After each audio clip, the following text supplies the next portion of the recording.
The first time I ever saw her drinking, she told me it was like adult pink lemonade, but it was like red wine, but like I never put that together. And then as I just growed up, I was just kind of like, hey, this pink stuff is probably bad and it's probably alcohol.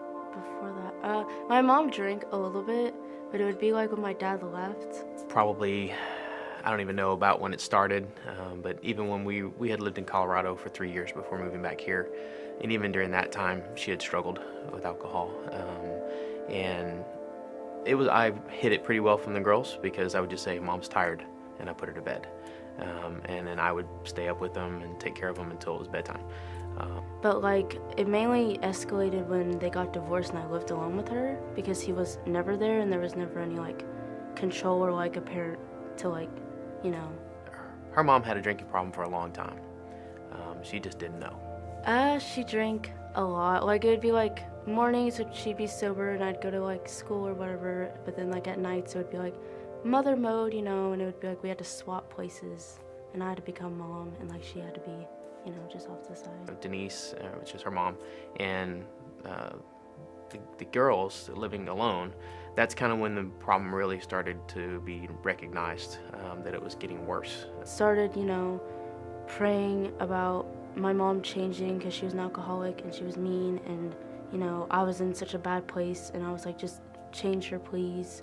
It was like, you know, who else do I have to turn to? Because if she's not going to fix herself, then I just have to keep, you know, praying that someone else will change her heart. And so I would like pray to God every night, be like, please change her, please change her. Leading up to there, she had struggled a lot, and that's where it started. She was kind of, I would say, depressed a lot before it happened. He's not answering my prayers. And I was like, well, maybe he's not listening, or maybe he's just not there, or maybe he just doesn't care. And so I just, you know, pushed God away, and I pushed people away, and I just, you know, and I'm like, I don't really know what to do. So I was like, you know, do what you have to. And then, you know, I just, like, next morning, you know, I come home from school and my dad's like sitting us all down and he tells us that, you know, they found her in the hotel when she was gone. So.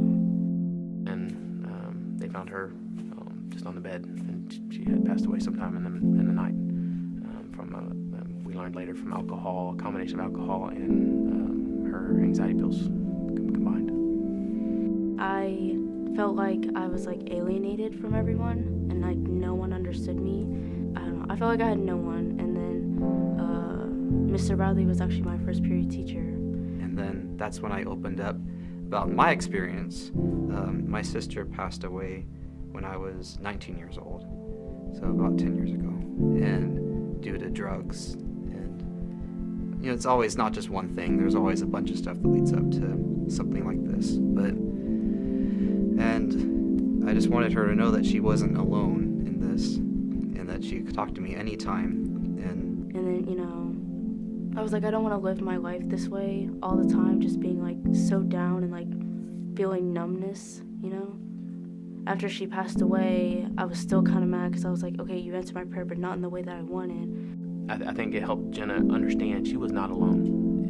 You're never alone in this. I mean, I think I was very honest with her. I said, it's going to be with you for the rest of your life. You can't run away from it, but you can grow from it.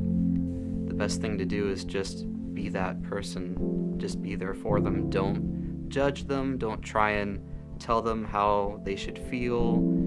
Just be there for them.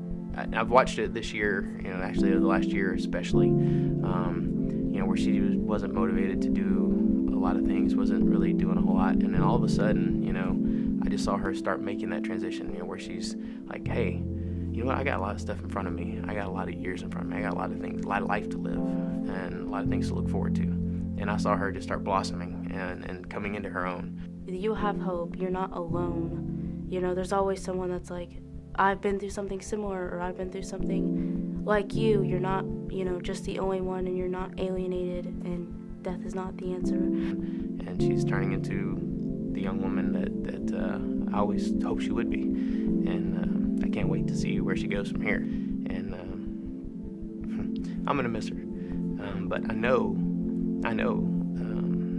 God has great plans for her. and I can't wait to see what they are, and I can't wait to see where she goes. She talked to me about this project a little bit, and I asked her, why do it? And because I said, you might bring up some things that are painful or hurtful, and she said, well, I might be able to help somebody. If she can help one person, one person who's going through the pain, one person who's going through the hurt, one person who's looking like there is no hope. If she can have one person, she can touch their heart just a little bit, it's worth it.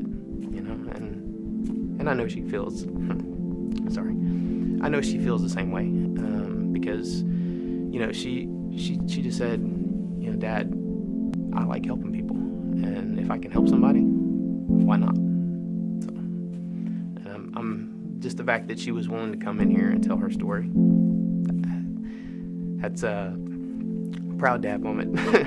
You don't always get a ton of those, but for me, it's a proud dad moment because she's strong, and to watch her be so strong and to watch her want to help people, that means the world. Now I feel like everything that I went through is just making me stronger as a person.